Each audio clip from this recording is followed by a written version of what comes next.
আজকের এই ভিডিওতে আমি আপনাদেরকে একটি রিচার্জেবল লাইট বানিয়ে দেখাবো, যা কারেন্ট গেলে অটোমেটিকভাবে জ্বলে উঠবে এবং কারেন্ট আসলে পরে লাইট বন্ধ হয়ে চার্জ হওয়া শুরু করবে।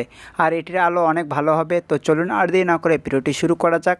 তো যারা এখনও পর্যন্ত আমার চ্যানেলটি সাবস্ক্রাইব করেনি তারা অবশ্যই আমার চ্যানেলটি সাবস্ক্রাইব করবেন। ভিডিওটি ভালো লাগলে একটি লাইক দেবেন। তো আমাদের এই অটোমেটিক লাইট বানানোর জন্য প্রথমে একটি BD136 মডেলের ট্রানজিস্টর লাগবে। ট্রানজিস্টরটি আপনারা যে কোনো ইলেকট্রনিক মার্কেটে পেয়ে যাবেন। তো ট্রানজিস্টরের 3টি পা রয়েছে। এর ভিতর থেকে আমরা প্রথম এবং তৃতীয় পিনে আমরা একটি ডায়োড সোল্ডারিং করে নেব। তো ডায়োডের সাদা অংশ আমরা প্রথম পিনের সাথে সোল্ডারিং করে নেব এবং কালো অংশ আমরা তৃতীয় নাম্বার পিনের সাথে সোল্ডারিং করে নেব। এরপর একটি 1 কিলো ওহম রেজিস্টার নেব এবং এটিকে আমরা তৃতীয় নাম্বার পিনের সাথে সোল্ডারিং করে দেব। এই পর্যন্ত সোল্ডারিং হয়ে গেলে আমরা একটি ব্যাটারি নেব। তো এখানে আমি 3.7 ভোল্টের একটি ব্যাটারি ব্যবহার করছি এবং ব্যাটারিকে চার্জ করার জন্য এখানে একটি BMS নিচ্ছি, যাতে ব্যাটারি সঠিকভাবে চার্জ এবং ডিসচার্জ হয়। এই BMSটি আমি মোবাইলের ব্যাটারি থেকে খুলে নিয়েছি। তো এখন আমরা এই BMSটি কানেকশন করে নেব। তো B+ এবং B- এর দুটি তার সোল্ডারিং করে নেব এবং ওই দুটি তার আমরা ব্যাটারি প্লাস মাইনাসে সোল্ডারিং করে নেব। তো যারা এখনও পর্যন্ত আমার চ্যানেলটি সাবস্ক্রাইব করেনি তারা অবশ্যই আমার চ্যানেলটি সাবস্ক্রাইব করবেন। ভিডিওটি ভালো লাগলে একটি লাইক দেবেন আর আপনাদের বন্ধুদের কাছে শেয়ার করবেন। আর কমেন্টে বলে যাবেন যে আপনারা আমার ভিডিও কোন এলাকা বা কোন জেলা থেকে দেখছেন। তো ব্যাটারিতে তার সোল্ডারিং হয়ে গেলে আমরা BMS এর আউটপুটে দুটি তার সোল্ডারিং করে নেব।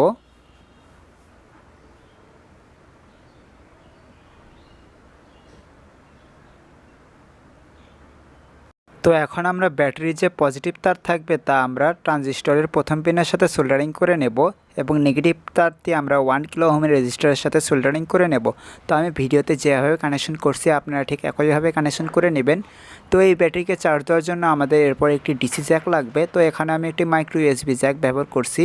তো মাইক্রো USB জ্যাকের মাইনাস তারটি আমরা 1 কিলো ওহম রেজিস্টারের সাথে সোল্ডারিং করে নেব এবং প্লাস তারটি আমরা ট্রানজিস্টরের তৃতীয় নাম্বার পিনের সাথে সোল্ডারিং করে নেব। তো কারো কোথাও কানেকশন বুঝতে অসুবিধা হলে নিচে কমেন্ট বক্সে কমেন্ট করবেন, আমি চেষ্টা করব বুঝিয়ে দেওয়ার জন্য।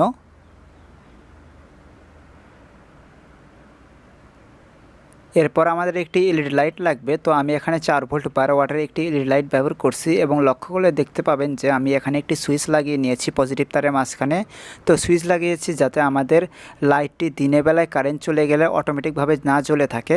তো আমরা সুইচ দিয়ে লাইটটি আমরা দিনের বেলায় অফ করে রাখবো এবং রাতের বেলা অন করে রাখবো, যাতে রাতের বেলা কারেন্ট গেলে এটি অটোমেটিকভাবে অন হয়। তো আমরা লাইটের নেগেটিভ তারটি আমরা 1 কিলো ওহম রেজিস্টারের সাথে সোল্ডারিং করে নেব এবং পজিটিভ তারটি আমরা ট্রানজিস্টরের যে মাঝের পিন রয়েছে তার সাথে সোল্ডারিং করে নেব। তাহলে আমাদের অটোমেটিক সিস্টেম তৈরি হয়ে যাবে। তো এটি আমি আপনাদেরকে পরীক্ষা করে দেখাই। তো আপনাদেরকে আমি পরীক্ষা করে দেখাই। তো সর্বপ্রথম আমি লাইটটি অন করব। তো সেজন্য আমরা সুইচটি অন করব। তো দেখুন লাইটটির কত আলো। তো লাইটের আলো অনেক বেশি। তো আমি লাইটটি উল্টিয়ে রাখবো যাতে আপনারা বাকিটুকু দেখতে পারেন। তো এখন আমরা একটি 5 ভোল্টের চার্জার নেব। তো চার্জার নিয়ে আমাদের যে USB পোর্টে আমরা কানেকশন করব। তো কানেকশন করা মাত্রই দেখবেন যে লাইটটি বন্ধ হয়ে গিয়েছে। তো এখন আমাদের চার্জার থেকে ব্যাটারিটি চার্জ হচ্ছে। তো যখন আমাদের কারেন্ট চলে যাবে তখন আমাদের চার্জার আর আমাদের ব্যাটারিকে সাপ্লাই দিতে পারবে না, তখনই আমাদের লাইটটি জ্বলে উঠবে। তো দেখুন আমি চার্জারটি খুলে আপনাদেরকে দেখাই। তো দেখুন, তো দেখতেই পারছেন লাইটটি জ্বলে উঠেছে। তো এখন আমাদের ব্যাটারি থেকে লাইটটি জ্বলছে। তো আবার যখন কারেন্ট আসবে তখন আবার এটি অটোমেটিকভাবে লাইটটি বন্ধ হয়ে আমাদের ব্যাটারিতে চার্জ হওয়া শুরু করবে। তো এখন আমাদের এই সিস্টেমের জন্য একটি কেসিং বানাতে হবে। তো আমি PVC পাইপ দিয়ে এর জন্য একটি কেসিং বানিয়ে নেব। তো আপনারা দেখতেই পাচ্ছেন আমি ভালোভাবে কেসিং বানিয়ে নিয়েছি। আপনারা চাইলে এটি কার্ডবোর্ড প্লাস্টিকের টুকরো দিয়ে বানিয়ে নিতে পারবেন। তো আপনারা কেসিংয়ের সামনে দেখতে পাচ্ছেন যে কিছু ছিদ্র রয়েছে। তো এই ছিদ্রগুলো আমি হাওয়া চলাচলের জন্য করে নিয়েছি এবং মাঝে আমি লাইটের যে তার রয়েছে তা বের করার জন্য একটি ছিদ্র করেছি এবং আমাদের কেসিংয়ের পাশে সুইচ এবং চার্জিং পোর্টের জন্য দুটি ছিদ্র করেছি। তো এখন আমি এই সিস্টেমগুলো এর ভিতরে ভালোভাবে গ্লুগান আঠা সাজা আটকে নিয়ে তারপর আপনাদেরকে আমি পরীক্ষা করে দেখাই। তো দেখতেই পারছেন আমি ভালোভাবে গ্লুগান আঠা সাজা আটকে নিয়েছি। তো একবার আমরা ভালোভাবে লক্ষ্য করে দেখব যে সব কিছু ঠিক রয়েছে কি না। তো আমার ঠিক রয়েছে। তো আমি এখন এগুলোকে ভালোভাবে সুপারগুলো আঠা সাজা আটকে নেব। তো যারা এখনও পর্যন্ত আমার চ্যানেলটি সাবস্ক্রাইব করেনি তারা অবশ্যই আমার চ্যানেলটি সাবস্ক্রাইব করবেন। ভিডিওটি ভালো লাগলে একটি লাইক দেবেন। আঠা দিয়ে লাগিয়ে দিলে আমাদের লাইটটি তৈরি হয়ে যাবে। তো লাইটটি দেখতে কেমন হয়েছে তা কমেন্ট বক্সে কমেন্ট করে জানাবেন। তো এই লাইটটির আলো আমি আপনাদেরকে অন্ধকারে পরীক্ষা করে দেখাবো। লাইটটির অনেক আলো, এ কারণে ক্যামেরায় ফোকাস করতে পারছে না। তো আমি আপনাদেরকে আবারও পরীক্ষা করে দেখাই। তো দেখুন চার্জার প্রবেশের মাত্রই আমাদের লাইটটি বন্ধ হয়ে যাবে। তো লাইটটি বন্ধ হয়ে এটি ব্যাটারিকে চার্জ করা শুরু করবে।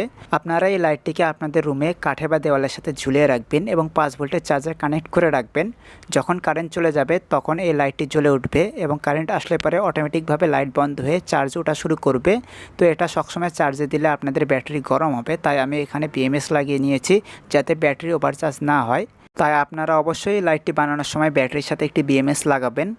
তো এই লাইটটি দিনের বেলায় যাতে অটোমেটিকভাবে জ্বলে না থাকে, তো সেজন্য আমি এখানে একটি সুইচ লাগিয়ে নিয়েছি যাতে দিনের বেলা আমি অফ করে রাখতে পারি। তো এটা হচ্ছে এটির নাইট ভিউ, মানে অন্ধকার, পুরোপুরি অন্ধকারের ভিউ।